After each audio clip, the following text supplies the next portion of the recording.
Yeah, it's showing as recording. Okay, fantastic. Recording is on. Well, welcome everybody to today's Coach Connect. As you all may or may not know, San Antonio has been focused on continuing educating our coaches on professional development, and we're really excited that you're with us here today. My name is Aurora Geis, and I'm currently acting as the president-elect for ICF San Antonio. I'm approaching my third year, and I'm very grateful that I have with me my colleagues today.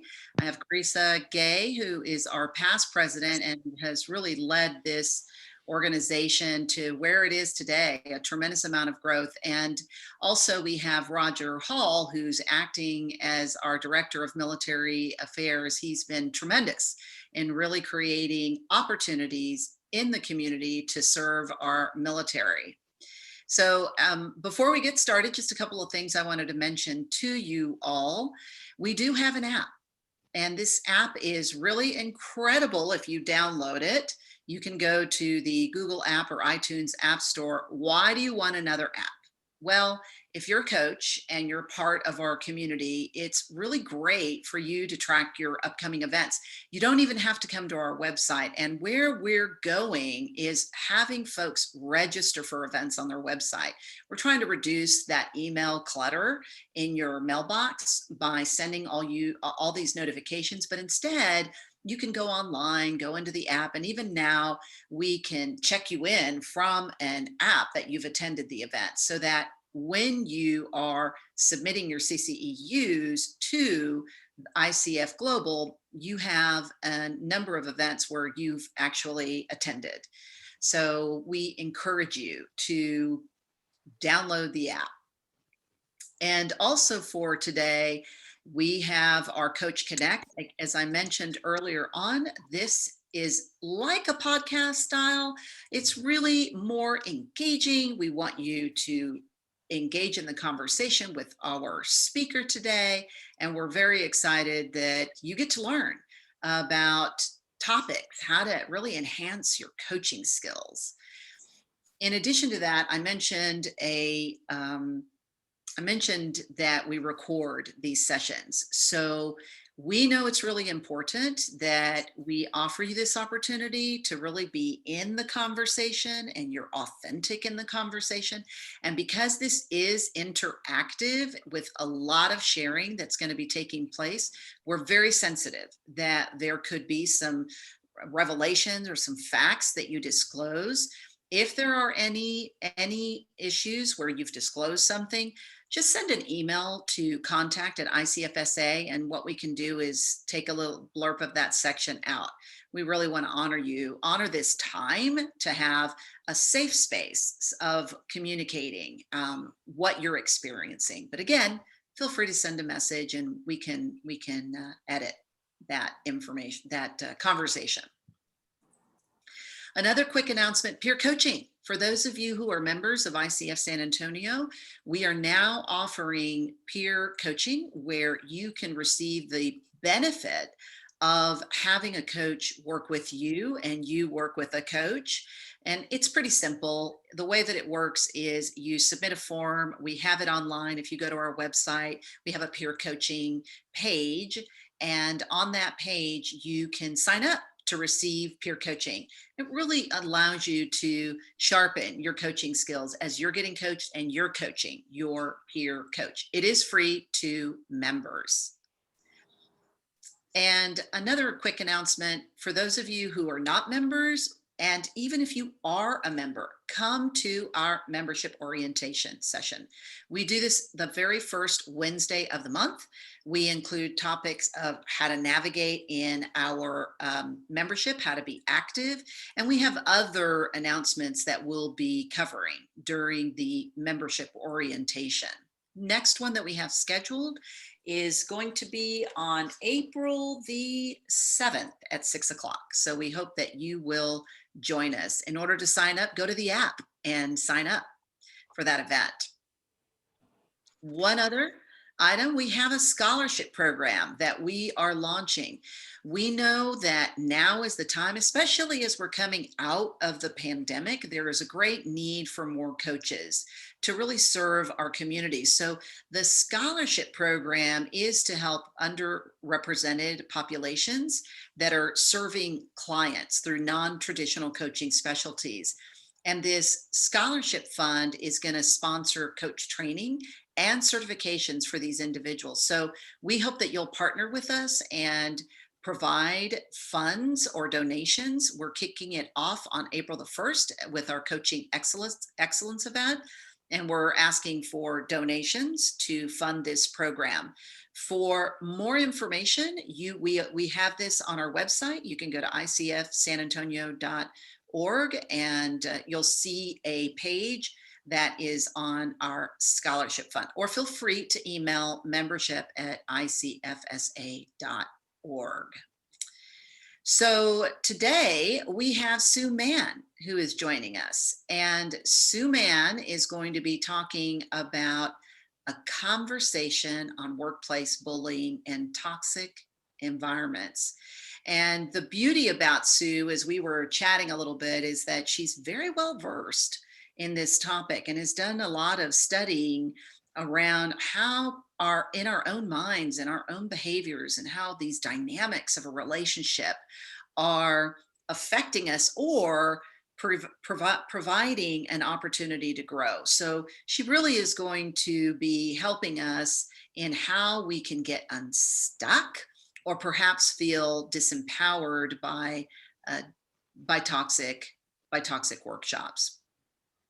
So Sue, I'm going to turn it over to you. All righty. Thank you so much, ICF San Antonio. It's great to be here. Thank you. Thank you. And guess what? No slides today. This is not a presentation. It is truly a conversation. So I am really looking forward to getting those questions from you. You coaches, you know how to ask questions, so bring them. You probably have all had some experience or know of this phenomenon, and what is it meant to you, and what does it mean when you have clients that you're working with who might be experiencing this. But you probably want to know a little bit about me first. I got my PCC 2 months ago. Yes. Very satisfied. And before that, I still am a board certified coach as well, but ICF is definitely home.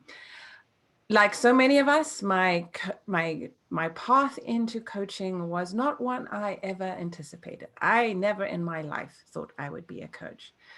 How I came to do this is probably not unexpectedly, not surprisingly to anyone. I had my own experience of workplace bullying.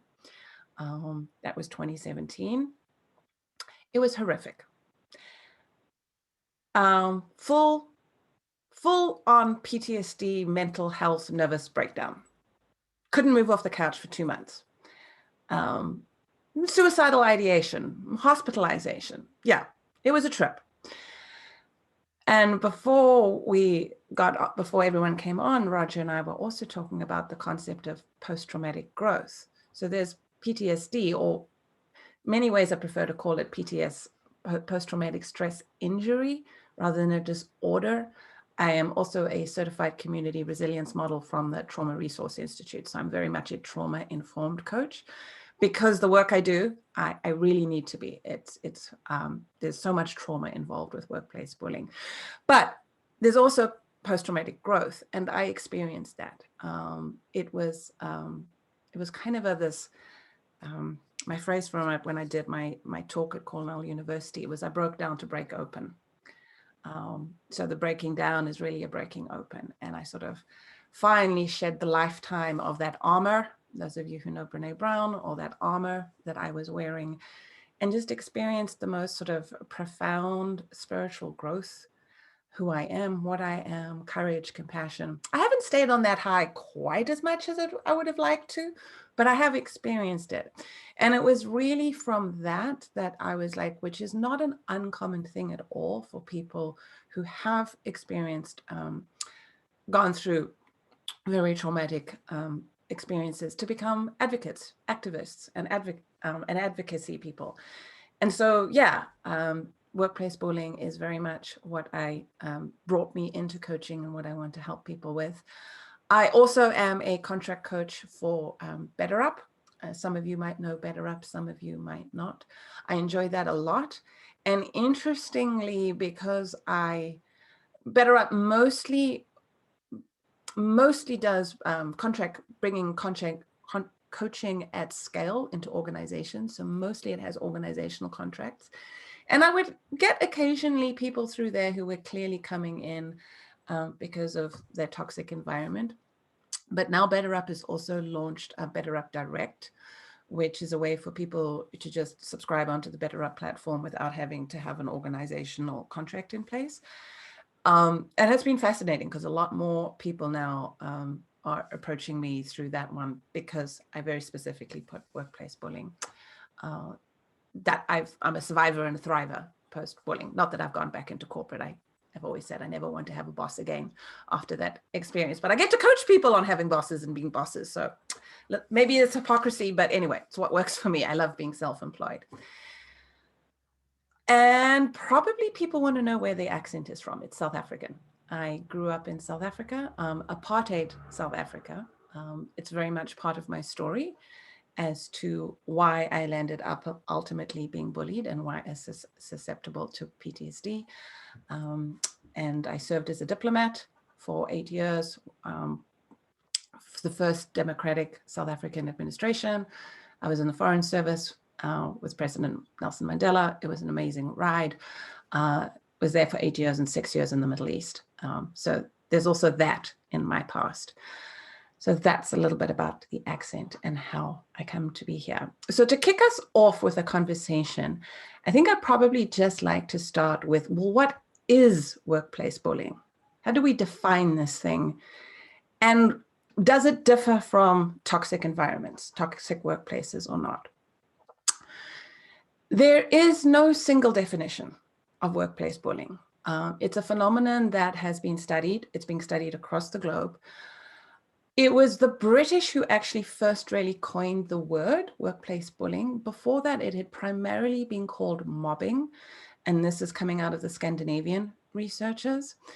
And it was the Workplace Bullying Institute that really brought that term into the United States in sort of the mid-1990s. So there is no singular definition. All researchers using a slightly different definition. But there's some hallmarks that are common across all definitions. So the one I use, and my wording is quite intentional here, is that bullying is a dehumanizing process that is all about power and control. It's abusive conduct that denies the humanity of the other, or diminishes or denies the humanity of the other person. And it causes profound health harm at great cost to the organization. We're probably all familiar with Amy Edmondson's psychological safety concept and how the presence of psychological safety leads to organizations that are far more innovative, adaptive, compassionate, far higher productivity, performance, all of that stuff. So a toxic work environment is one I would describe as having low or no psychological safety. But the threat is a little generalized. Bullying, it's targeted, it's specific. There is a specific threat targeted at a specific person. It feels very personal. So where there is bullying, there is no psychological safety. But you may have an environment of low psychological safety, but you still don't have bullying. And I've certainly been working with people who are in low psychological safety, but there isn't bullying. It's where they just don't, there's a general sense of distrust, micromanagement, but it's not sort of rising to the level of bullying. That psychological aggression, it's called, psychological abuse. It's psychological violence. It really is. And the people who work in workplace bullying, the analogy we usually try and draw on is this is domestic violence happening in the workplace, but now the abuser's on the payroll. And you're having to show up every day to get the abuse, to get the paycheck. And I think when you think about it that way, you can start to sort of get a sense of how profoundly different it is from just a toxic work environment, but how profoundly health harming it is. And when I'm coaching someone at the moment, she's the owner of she's one of 5 owners of an organization in Canada. And she's about to sit down and have a conversation with the bully. And I put that in air quotes quite intentionally. You can talk about that. And she's about to sort of express just what I was coaching her to really be very specific about the impacts that this gentleman's behavior has been having. And I just lost my train of thought there because oh my gosh, I completely lost my train of thought there. I was coaching her about that talking about the impacts, the well-being, the focus, the sleep, the blood pressure, the ability to make decisions, the morale and health and well-being. It's not about hurt feelings. It's not about personality conflict. Because I think this is a lot of, and what it's like, it's about personalities conflicting. No, it's like, we don't talk about personality conflicts in a domestic violence situation. It's abuse. And this is what's going on as well. So with that, I'm going to stop and take questions. I really want to direct this and have a conversation. What's coming up for you as you hear this definition? What's your experience of this? We can talk about how do you coach this? We can talk about the profile of targets, the profile of the actors. I don't call them bullies. That's very intentional. We can talk about organizational constructs. Honestly, it's where would you like to go with this conversation? So I'll stop and check in with everybody. Oh, and just before you do that, I know a lot of people have their cameras turned off, and that's totally okay. But as someone who's conversing with you, it's really lovely if I can see about 50% of faces. At least I feel a little more connected in.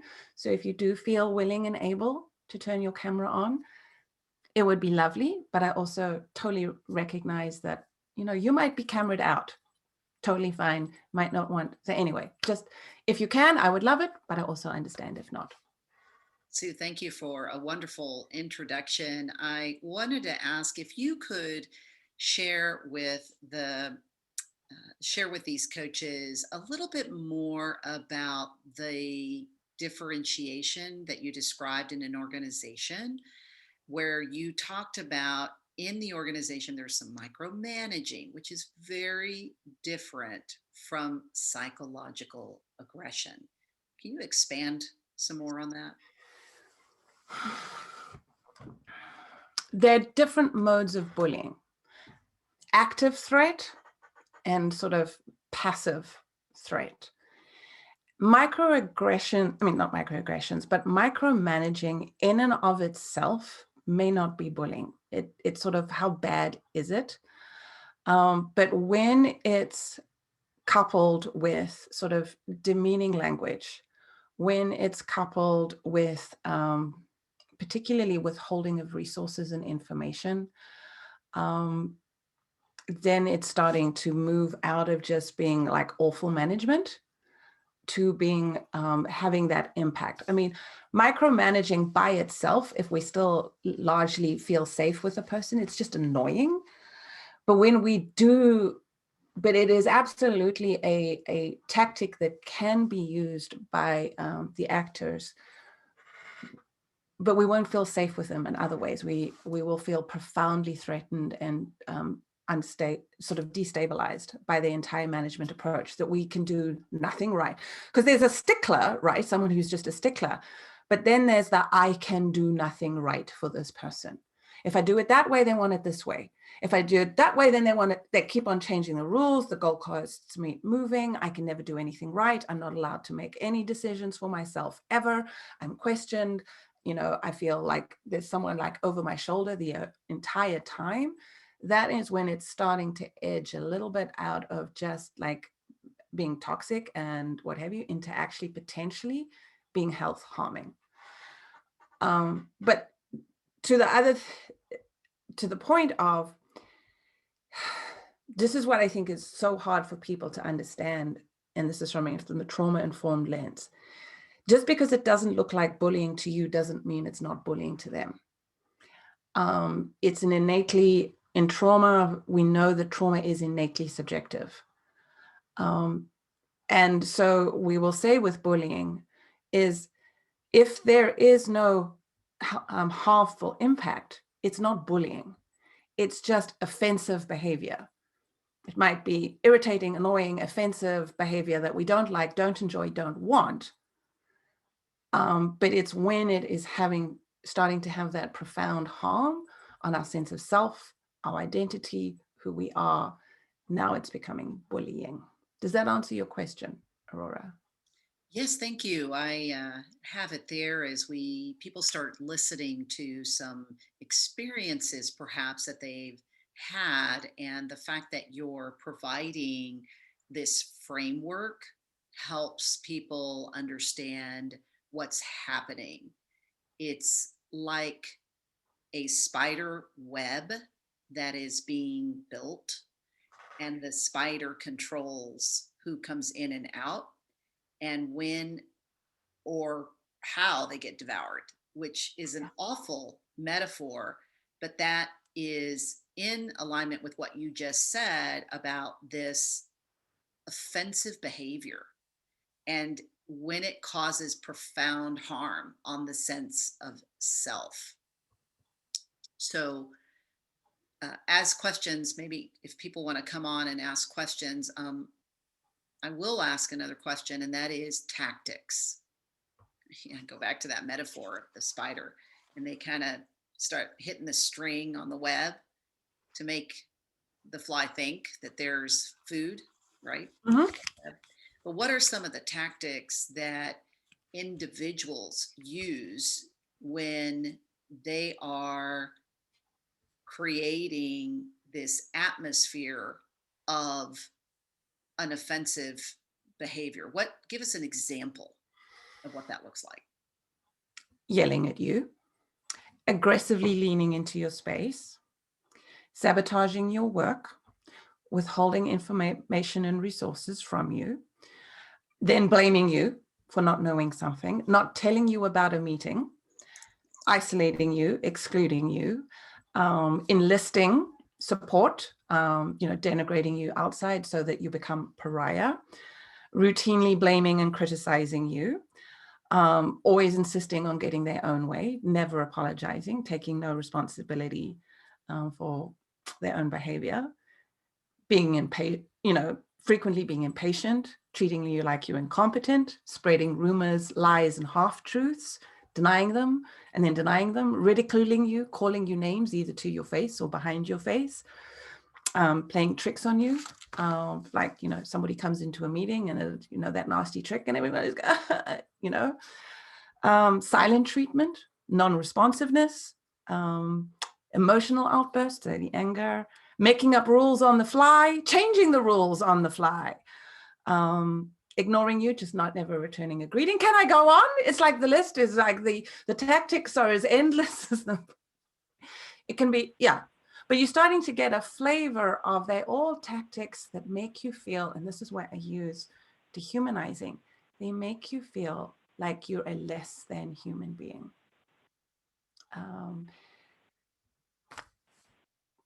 So offense. Gaslighting is gaslighting is, I didn't say that. Oh, no, you made, oh, I didn't say, no, you read me wrong. I didn't, you misunderstood. Oh, why are you feeling that way? You're too sensitive. I never, it's like the gaslighting it's crazy making. It's completely crazy making. I'm also keeping an eye on the chat. Yes, that's good. Sue, you've described some really powerful tactics that I don't know if we call them abuser or the actor that is causing harm? I prefer either the person bullying you, the bullying behavior. I don't want to call the bully the bully. I know it feels sometimes a little tortured, but if I do that, I'm doing exactly what they're doing to someone else. I am saying what their identity is. I am saying who they are, and I am diminishing their humanity just that little bit more. Now, I absolutely, totally respect the right of people who are targets, just like someone who's been raped, to call the person who raped them the rapist. That is so important. We cannot take that away. But when, especially, it's like in the work I do, it's so important. And I have worked with people who have been called bullies. There's a reason why they're doing what they're doing. There has often been significant trauma and adversity in their past. They have grown up in a society, that taught them certain role models. Then they've come into a culture that is aggressive. It's about performance. It's about meeting tasks. It's about meeting those objectives. Don't particularly care, how you do it. It's like that ruthless corporate competitive culture will bring the worst out of anybody. And so just a word there on terminology. That's why I really try and not use the word bully. There is one group of people, though, I haven't ever been asked to work with, and I hope I never do. They're called the dark triad personality. This is your psychopath, Machiavellian, narcissist. Even the therapists will hate. Like you can get nothing to stick to these people. And we had a recent experience with one of those in this country for quite a while. Many people would say. So like for 4 years. Yes, something like that. So yes, I have landed up coaching someone who actually said he had been diagnosed as a narcissist. He was a perfectly lovely man who was trying really hard to overcome stuff. But he had this awareness, and he knew where it was coming from, and he was willing to work with it. So I'm willing to work with him too. Yeah. So we went on a tangent there around what do we call people? If you can't call them the term bully, how does one approach addressing what they're doing? Does one just say the person who's doing such and such an action, or having such and such an effect on the group, or how do you? Bullying? It's bullying behavior. Okay, so we don't label them. We basically address their behavior. The behavior. Gotcha. And we talk about, and the impact of that behavior is it shuts people down. It makes them feel unsafe. And that's profoundly bad for the organization, because if you want productive employees, what do you need? You need happy, engaged employees who feel safe and respected. So bullying works directly against an organization's interests. Oh, but guess who organizations typically promote and reward? The people engaging in this aggressive behavior, because they're masters of kiss up, kick down. Is the quick way of saying it. Usually the people bullying are not seen at all that way by management or the people they're reporting up to. They're seen as, go-getters, performers, achievers, who get stuff done. They're very likable. And our management very often isn't even aware that this is going on. And then if it's brought to their attention, they don't even believe it. So you've described some really powerful tactics that people who create a work environment that is not positive, they have ways to sabotage people's identities and purposes. But as coaches, how do we build that in? Like, what is a tactic that you can share with us as coaches as we coach individuals with these mindsets. And are you thinking of the people who are bullying or the people who are in the receiving end of the bullying when you That ask is a great question. Perhaps if we could unpack both perspectives. Let's start with the targets, because we call them targets, not victims.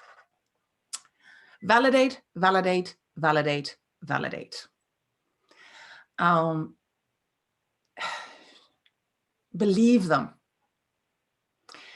But the funny thing is, they might not even call it bullying because there is so much shame associated with it.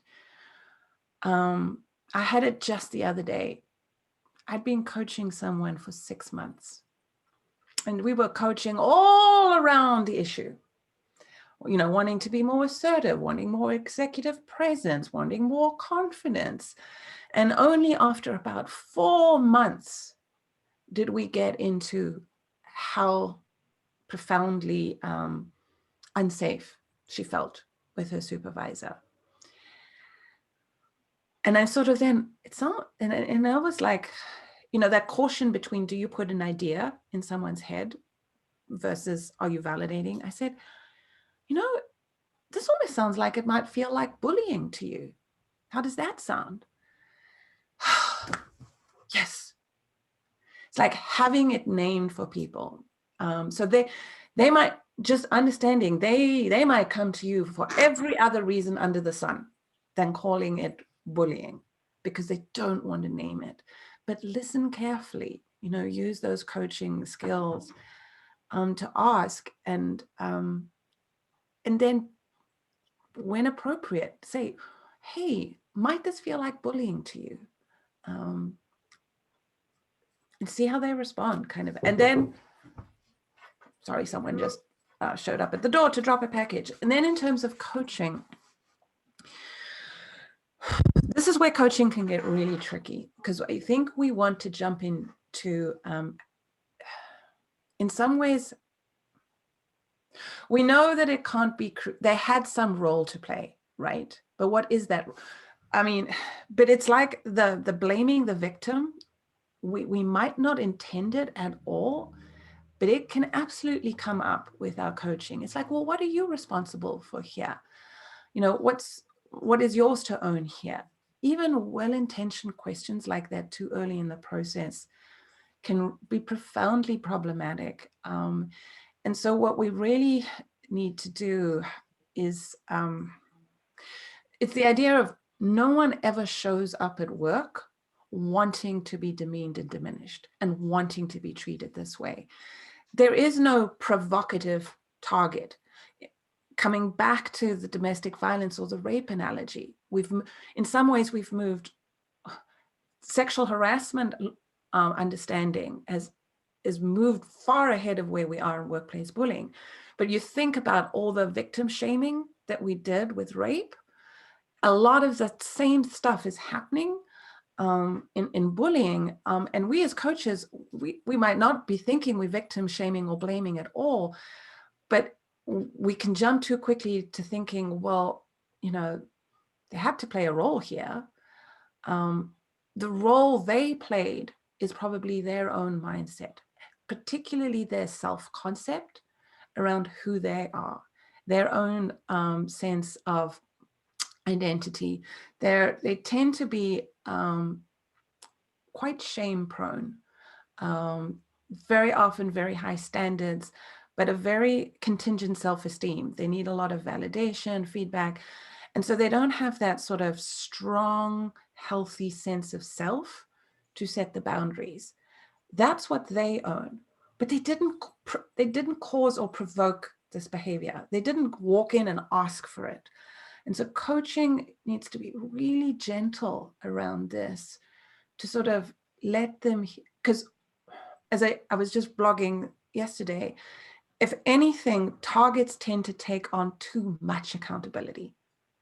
They are so conscientious in, you know, their work matters to them that, you know, all feedback, there's got to be something in there that, you know, that you can't learn. And so they take on too much responsibility and they internalize all the stuff that's happening out there, one of the biggest jobs of coaching is getting to externalize it, to realize this is not something inside of them that is causing this or provoked it.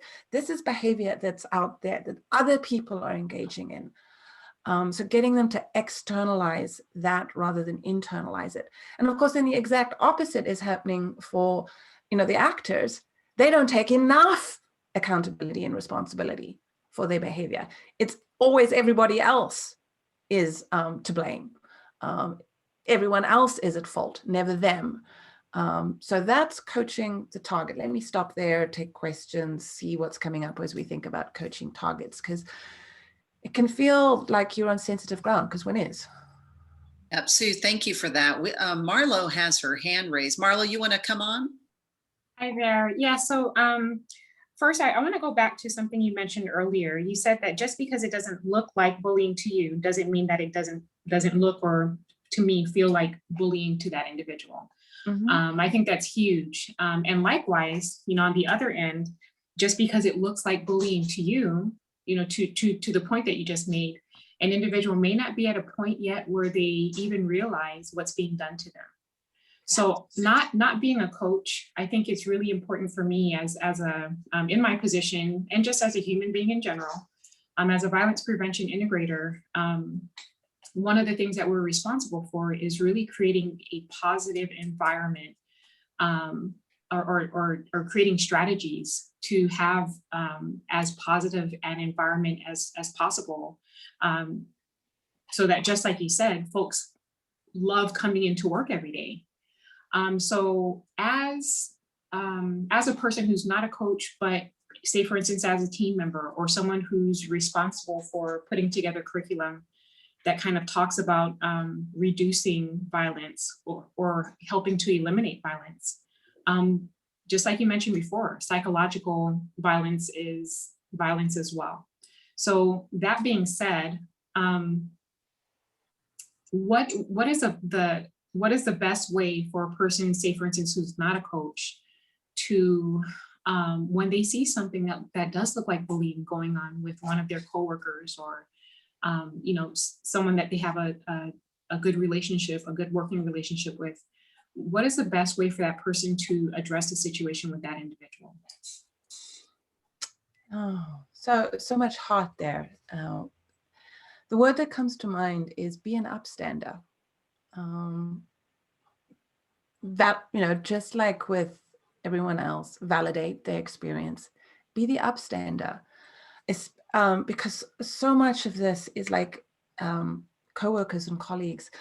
It's like the person becomes pariah and you back away. You don't want to be tainted by association. And that's part of that isolation that makes it so hard. So being willing to support and validate the experience, being willing to speak up and out and say, hey, I found that joke offensive. Please don't do things like that. Because the target probably is completely unable to respond at time. They're feeling so shut down. Educating and awareness. It's like talking about it, putting, we say, name it to tame it, naming it. Hey, that looks like bullying to me. That's not okay here. Or just generally using your voice. Because and this gets tricky. I'm thinking particularly of racial justice work. I'm trying to think this through. Targets' voices are usually silenced. They're no longer being heard. No one believes in it. And if they do speak up, the gaslighting. So as a bystander, as a friend, as a colleague, as a peer, as someone else in the organization, using your voice becomes critical, but it's not to speak for the target. It's rather to speak what you are seeing, because none of us can live someone else's experience. We can't speak for them, but we can speak with them. Am I making sense? I'm just very aware of, now what we know about the racial justice work. It's like, so when white people start, speaking for Black people, it's like that's equally as offensive. but we do want to use our voices to help the cause of anti-racism work. So Right. in the same way, how do we use our voices to further Right. the cause of I awareness? think one of the other things that that you mentioned I'm picking up on is maybe not necessarily speaking on someone else's behalf, but if what is going on with that person feels like bullying to you, is that potentially causing a toxic work environment for you? So speaking up on not necessarily on that person's behalf, but speaking up maybe on on behalf of your environment. I don't want to come into work somewhere where someone is being put down constantly, or a question is being asked, and everyone else on the team gets a response, but this one person does not. That's, that's isolating someone, and, okay. I appreciate your answer. Thank you. Thank you. And I just saw Roger's like rape of, Barbara's rape of personality, rape. Oh my God, that's powerful. I am totally stealing that. I have never thought of it, put that phrase, but wow, it gets to it. Yeah, any other? Because then we can come back to more coaching the actors. Hey, Sue, can you talk about how the unconscious bias plays into all of this?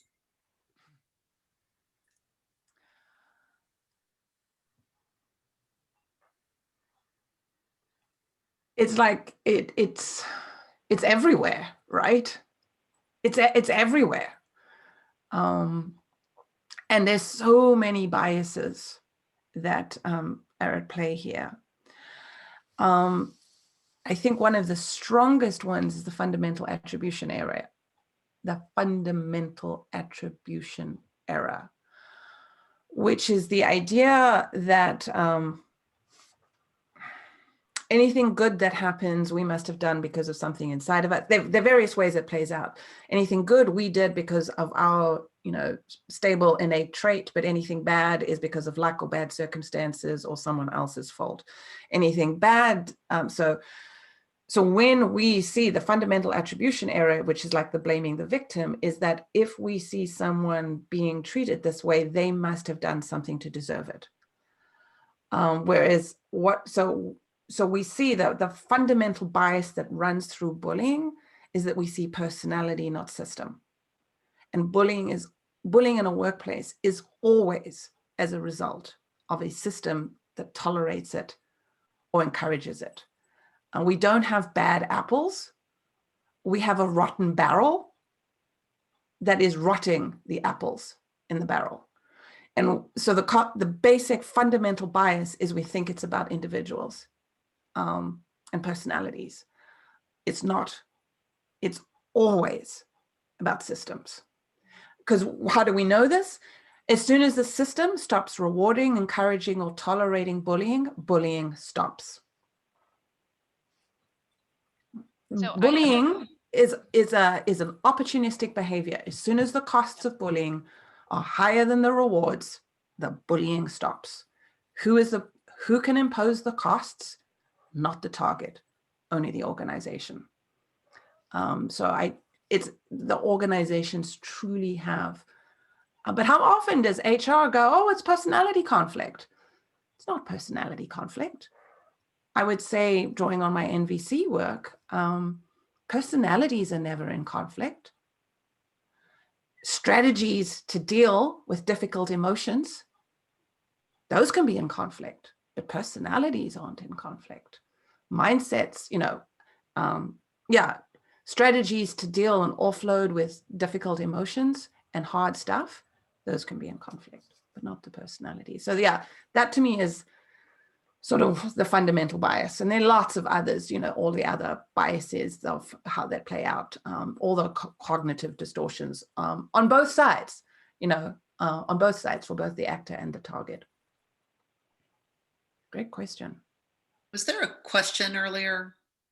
Yes, if I may, I have a comment actually, and I found a way to change my name, as you can see. There is an option next to my name. So I wanted to thank you, Sue, for bringing up the system, because this is critical to know that bullying is not happening in a vacuum. And I speak from experience because I was in one of my past organizations, a co-lead with another colleague, one of two co-leads on the anti-bullying task force for many years. And I know that bullying comes often from the top. If it's not that the top guy is, and let me call him a bully, if it's not that the top guy himself is a bully, it's that the top people look the other way for a variety of reasons and create an environment that allows these bullies to, to do what they do.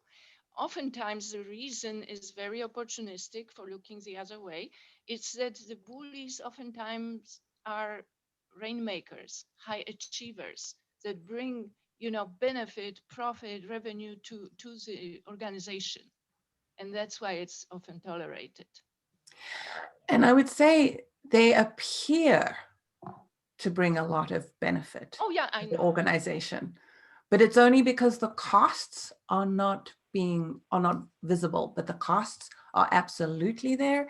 And when you actually cost it out, the people who engage in this behavior are always too costly to keep, in terms of burnout, impact on health, impact on productivity, impact on morale and engagement, impact on turnover and absenteeism and presenteeism, impact on reputational risk. Run the numbers. They're always too costly, but most organizations, of course, don't even have these numbers. I mean, they're not tracking them, and they're certainly not tracking them in the context of so-and-so brought in so much of revenue. Okay, and how many lives did he destroy, in the process of bringing that revenue? Yeah, so. Sue, this is really great that you're bringing up the systems, because it is true that structures, systems do drive behaviors in the environments, organizations. So as coaches, how do we identify the systems that are operating in organizations? I don't have a good answer for that, mostly because my work at the moment has been individual, one-to-one coaching. I'm not sort of really in organizational work yet, although I'm slowly heading that way.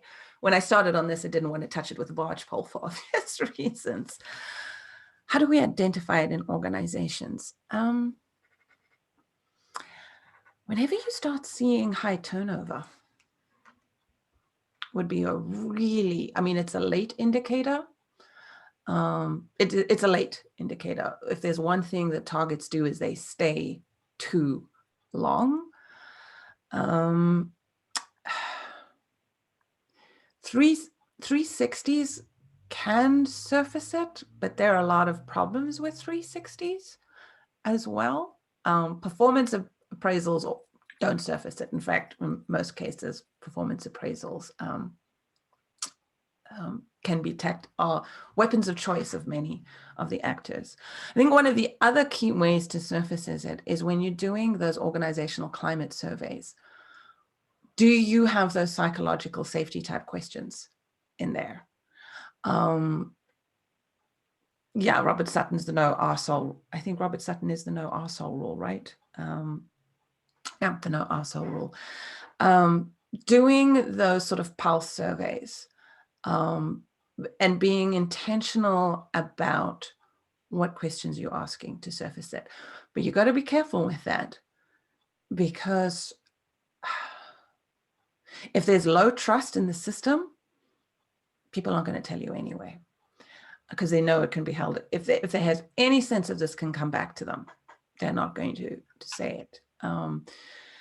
So I'm not really answering your questions, but that's sort of the best I've gotten. I'm sure there's some other organizational people and HR people. I'm really happy to, what are your ideas as to how you surface this more within the organization?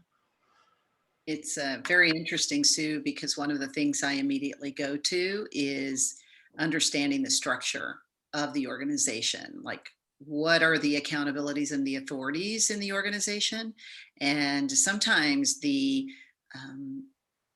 the actor that is creating some hostility, they're in a role where they may have a tremendous amount of authority, and they're not clear on how their team has the authority. So back to your checklist of items, one is they control all the power and they control all the information. And that's a challenge because as coaches, we're always coaching to empower individuals, not only in their work, but also as they navigate the organization.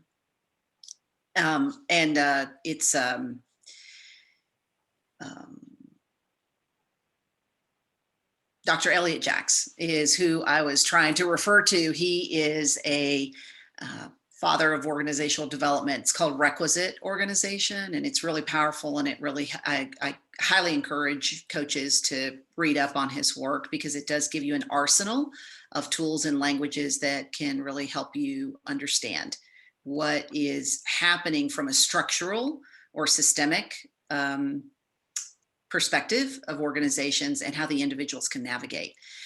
So, Sue, we are about a few minutes out from our time. I just want to continually open up the floor. Is there any other questions that you all Just have? pick up on one thing you said there, Aurora. I actually just finished up something called Workplace Bullying University. And the funny thing is I have an MBA from Cornell University, and I remember this from when I went through my management training, you know, my MBA process. There's a lot of emphasis in, especially in America, on, you know, positive management styles and, you know, being the inclusive leader and, you know, all of that. What we don't do much of, and where the European schools and leadership and management researchers tend to do a better job, is specifically name the bad. You know, what does destructive leadership and management look like? What are those styles? It's like we don't talk about it. It's there. We know it exists, but we talk about it by only go, well, this is what positive and good leadership looks like. We don't actually talk about, well, what does bad leadership look like? And so then we sort of like, this is why this whole validating, it's like we're naming the wrong thing. It's like we're leaving this, because like my colleagues, and I love them, you know, when I locally, when we were started going, it's like, you can do all the psychological safety, EQ, good leadership, management training in the world, but the people who are engaging in these behaviors don't think they need it, or they think it's BS. Or they show up and it goes in where it's like it doesn't change anything unless or until the impact of their behaviors, you are specifically making them see it. It doesn't matter what wonderful, you know, good training you put out there. It's not going to move. This is sort of something, as you talked, it came up. Yeah. That's great insight, Sue, that we do need to look at the difference of what good leadership is, or right leadership, or positive leadership is, and what it is not.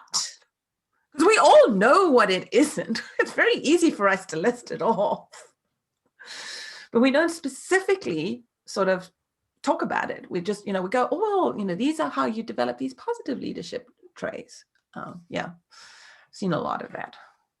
Sue, could you also mention to us, you've mentioned a couple of resources. So the Workplace Bullying University, for example. Thank you so much, Ludmila, for adding the Robert Sutton, the no asshole rule.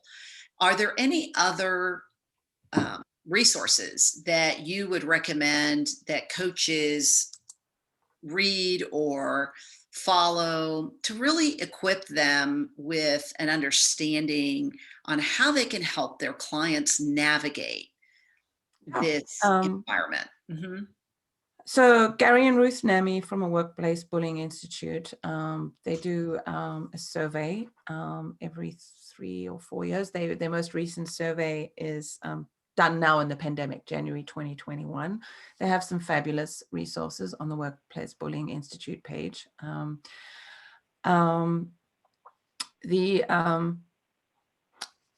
they also have a book out, Maureen Duffy's, I'm still reading it, Mobbing. I can't remember the name. I can't remember the name of the title. The other one, it's just been revised and updated. This is more of the textbook, Bullying and Harassment in the Workplace. It's phenomenal, but it's a pretty dense read. But this is sort of like the encyclopedia, as it were. All the you know, it's all the current research. It's phenomenal, but it's very in depth. More accessible for people to read. Valerie Cade's Bully Free Workplace, CADE. She's Canadian. She has really some accessible books. Those are the sort of the ones in the US that I'm thinking of as the ones I've used, drawn on a lot. Those are terrific resources. Thank you, Sue. I'd like to again ask our coaches that are on the line, what are some of the other experiences that perhaps you've had, and maybe you got stuck with a client, you were coaching them and you were trying to really help them navigate the environment or the relationship in their work or perhaps in their life. What are some of the challenges that perhaps you faced as a coach?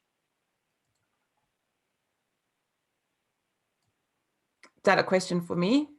No, it was a question to others, right? Yeah, for our audience. Now that we have you here, Sue, we want to take advantage of the time. Yeah. So if I may, I wanted to comment that one of the issues in this whole picture that also needs to be kept in mind is that these bullying and aggressive behaviors and this toxicity often overlaps, not completely, but to a certain extent, overlaps with psychopathology. And in this, that's to say that it includes, and you, Sue, mentioned it earlier, it includes individuals who are, I'm sorry to say, not going to change. They don't want to change. They are not interested in change. They are entrenched, often have diagnosed or undiagnosed personality disorder. And we need to keep in mind what we are going up against. That this is not something, in some cases, that we can change on the side of this aggressor. On the other hand, the person who suffers from this behavior is oftentimes a person who is not equipped psychologically to be cynical enough, so to say, to understand what they are dealing with. So as a coach, we sometimes can see what they, quote unquote, should do or could do, but the client is not ready to set these boundaries or to push back real strong. So there is a real fine line, and I'm sure you agree with this, Sue. Yeah. Oh yeah. Yeah. So much there. So yes, targets so often pro-social, but a little naive. They tend to, and this is where the Brene Brown work is being so misunderstood. They disclose way too much, way too soon, and it gets used by them. I mean, as Brene Brown will say, vulnerability moves at the speed of trust. You know, or vulnerability without boundaries is not vulnerability. It's like you don't go in and bare your soul and tell your boss about your alcoholic husband or your abusing brother. It's just like, no. Psychopaths in suits. Unsuccessful psychopaths are in jail. Successful psychopaths are CEOs of Fortune 500 companies, is what some people would say. The current, can you get, I get a little worked up about this, but yes, our current model of Western capitalism absolutely supports this aggressive, violent, almost psychologically violent management and leadership style. It's been revered. I mean, we think about, these tycoons, the tycoons of industry and the revered leaders, but there's been a sea change. The Me Too movement, it has changed things in a wonderful way. We're seeing it right now play out in New York State. The governor, who was revered a year ago, it's now, this, very forceful personality got us through the beginning of the pandemic. But what we weren't seeing was what the cost was happening inside of his, his team. So there seems to have, so much there, but that's just Ludmilla, yes. Sue, you brought up something really powerful and important. I think that as coaches, can you comment on what is our responsibility as coaches to escalate? I'm not an internal coach, so I couldn't tell you. I mean, I have no, as an external coach, when I'm working one-on-one, I have no escalatory. Of course, if I'm seeing potential self-harm, of course, then I need to address that way. Maybe the better question is how do we approach it from a team coaching or an executive coach concept? Yeah. I would honestly want you to escalate it and use your power as the trusted third party who has no agenda other than to see everyone thrive and succeed. To use that power that you do have as the neutral third party to say, pay attention, this is what I'm seeing and observing, and walk them through the consequences. I would really encourage you to do that. Thank you. Because if you don't, there can be no indifference to violence, and this is psychological violence, and one is complicit. And it can feel really hard. And what are our coaching ethics? But a fundamental coaching ethic is do no harm. And when we fail to state what is going on and the harm it is doing to people, we are part of the system. So at what point do we refer to mental health in this coaching aspect when we have somebody that's coming in from bully that has experienced that psychological trauma? Do we get them counseling early on, or do we try to minimize the impact through positive psychology before we get there? At any stage, Roger, honestly, it's read the client. Where are they? I have people coming into me who've already been with this therapist. I have people who come to me without a therapist. I get them to say, listen, I can't be your sole source of support here. You need, and we talk through, we get them a therapist. It's like it really at any point, all the standard things of, but that is one of the things from the trauma perspective. If the bullying is severe enough and it's gone on for long enough, a coach alone is almost never going to be sufficient. They are going to need an ecosystem of support around them. They have profound healing and recovery work that they need to do. So I talk about that, with some of my member clients. It's like, I can't, I've named it for a couple of them. I can't be your sole support. And I can't be the person who you're just using our sessions so that you can continue to show up to work, to continue to, to just carry on going. It's like, I've had to have a very gentle, very compassionate conversation with them to say, I can't be your enabler here. This isn't why you came to me. We need to figure out, and I coach many of them to taking short-term disability. What are your options here to exit yourself from the situation? Because as soon as you can exit yourself for 2 weeks, for a month, for 6 weeks, you can start to think more clearly. That's because a lot of them, it's just like they're using, for some of them, they've used coaching just sort of like to hang in there and feel like they're not completely about to fall apart.